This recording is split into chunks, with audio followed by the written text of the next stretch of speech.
Welcome back to Your Money and Your Life, and on this Saturday afternoon, and we're going to talk your finances at the moment and answer some of your questions with Claire Mackay from the financial planning group Quantum Financial. Claire's a regular on Your Money and Your Life, and also part of our Money Makeover, our 4-week Money Makeover program that we operate on a regular basis. Claire, good afternoon to you. Good to see you. Thanks, David.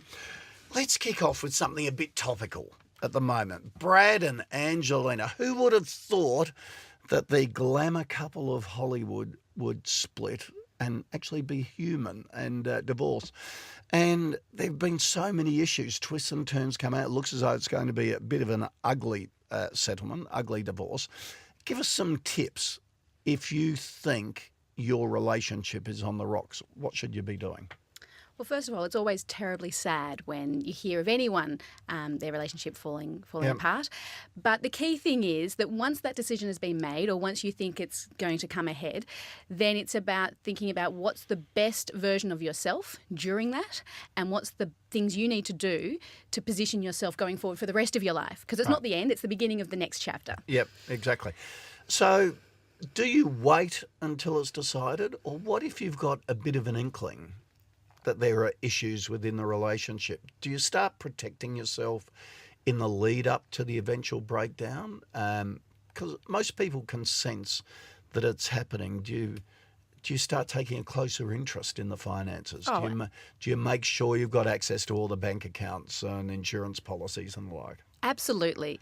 I think the key thing is that you'd like to think that you're going to be the best version of yourself during the negotiations, but as we can see with lots of high-profile divorces, that things can get really nasty, and you don't want it to be like a, Michael Douglas, Kathleen Turner War of the Roses. Yep. So getting all the information beforehand, knowing where all the money is and where all the assets are, means that you're in a better position to negotiate with a degree of calmness. And if you need to create a barrier, engage with your accountant or a financial planner, so that you're not encouraged to do the emotional side of things and keep it all about the business, the money, and the finances.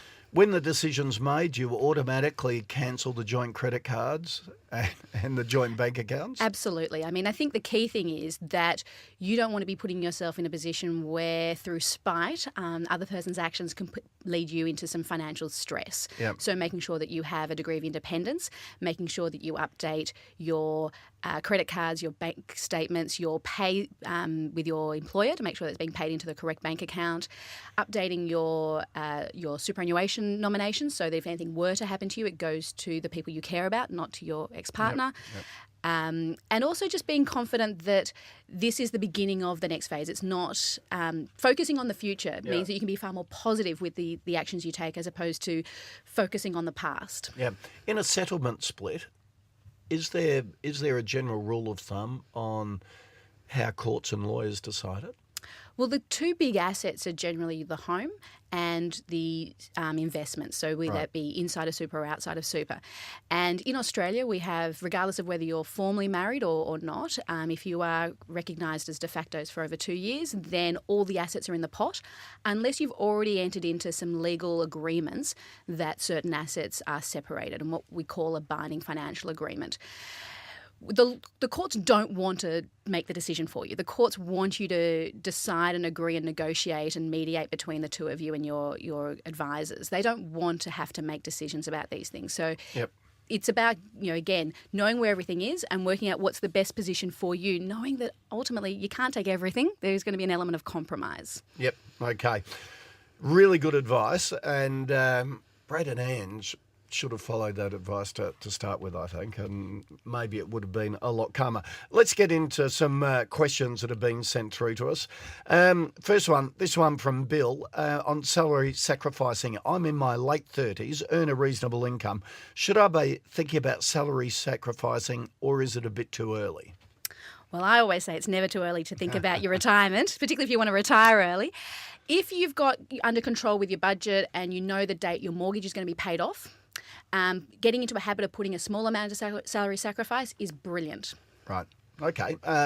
But understanding the money is there, is locked away until you retire. Exactly. That's the issue, isn't it? Exactly. So you do have to balance with what it is you're going to be doing in the next few years. If you're in your late 30s, you won't be able to touch it for another 20 plus years. So being confident that your mortgage is under control, that if you, if you put the money into super, you can't use it for other purposes. Okay. All right, this one from Paul. Our kids are in their late 20s and we're getting worried that they're not in a position to buy a property and look like they won't ever be at this rate. We're wondering if we should help them get a foot on the ladder, either as a guarantor or providing a loan for a deposit.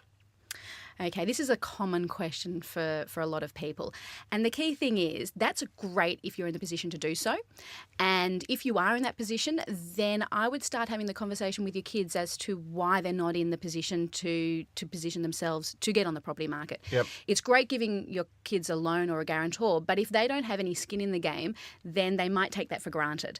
So what I recommend to my clients is have the conversation with your kids and say, if you save the beginnings of a deposit, will match you dollar for dollar. Right. So there is an encouragement. You can't just throw it at them on day one saying, we'll give it to you, because you need to give them some planning and some more some lead up time to develop that savings and encourage them to.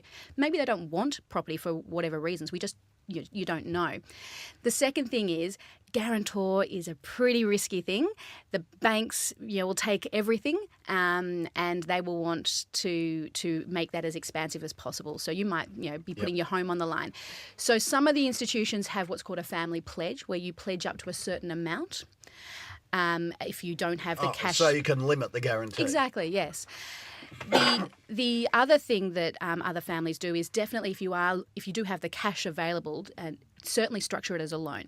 And there's a couple of reasons for that. One, you want your children to recognise that they've got to pay it back. Yep.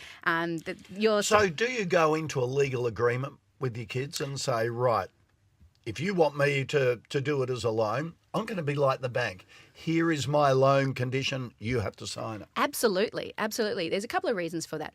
If you've got more than one child, you want to make sure that there's a degree of equity. Yep. And so that there's no perception that one child is getting favourite treatment.